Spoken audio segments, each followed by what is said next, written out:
So a friend of mine recently asked, Andrew, how would you deal with budgeting with an unstable income, particularly if I want to go and move overseas?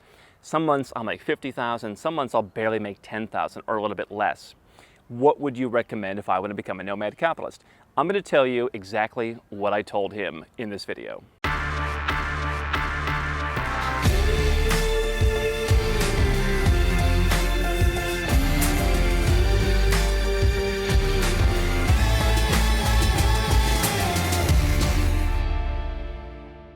Hey, I'm Andrew Henderson, and this is more common than you think, especially if you're a new entrepreneur, this idea of unstable incomes.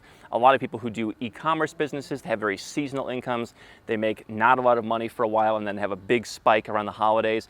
Other people, I had someone once describe what he called a feast or famine business. You know, you have a lower volume business, sometimes you get a big order, then you deal with that, but then there's a trough for a while. How do you live off of that? And so my perspective here at Nomad Capitalist is the global citizen perspective. You're living overseas, you are reducing your tax, you are living a freedom lifestyle. But the main points of my answer really don't matter whether you're living in your home country or whether you're living the nomad capitalist lifestyle. And so the two main points here are, number one, you want to have a budget, and you want to budget for the lower amount. So let's take the example of $10,000 up to $50,000.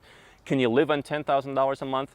I'd say most places in the world you probably can. And if you have this kind of business, you might not want to live in a place like San Francisco or New York where $10,000 after taxes, after living expenses might be a squeeze. So, this is where that location independence comes in, where you could just say, you know what, I'm moving from San Francisco to Las Vegas or to Phoenix or to wherever, or overseas, and I'm going to make that $10,000 work. So in that case, I would simply have a budget, a zero-based budget, and just work backwards. $10,000 is what you're living off of, or less if you need to put money back into the business. And then when you have those extra months, you start to squirrel that away. And what you want to do is develop a pattern where you can look over the past 6 months, the last 12 months, and say, okay, some months were 10, some months were 50, but what was the average? You keep some money in cash, you're reinvesting some of that cash in the business, and then once you get an idea of what the average looks like, you can start to deploy that cash back into the business or even out to yourself as a dividend or a salary payment or whatever it is, how it works where you live.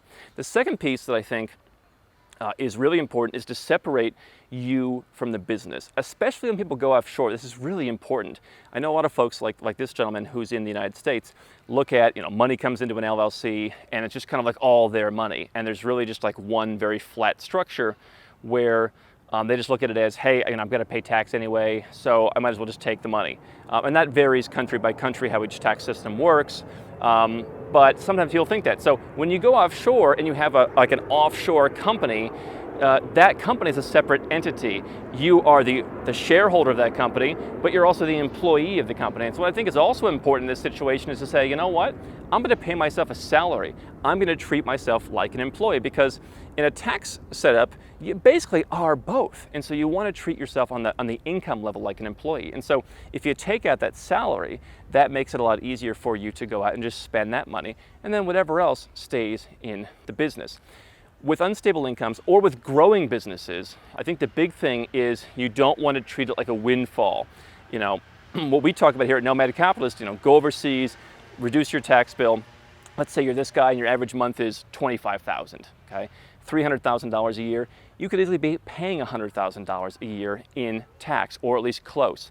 And so what I see people a lot of times do, just in normal life, business owners, employees, whomever, is they will just get some extra money and it's like, oh, it's found money. Let's raise the lifestyle. That's why so many people who make $500,000 a year or millions of dollars a year on Wall Street, even in some cases, these guys sometimes end up broke because every time they get some more money, they spend it. So if you're doing the nomad capitalist lifestyle, I would simply go and say, unstable income, take the money that you're saving in taxes for the first year. And if you're not sure of what that's all going to add up to, just bank it.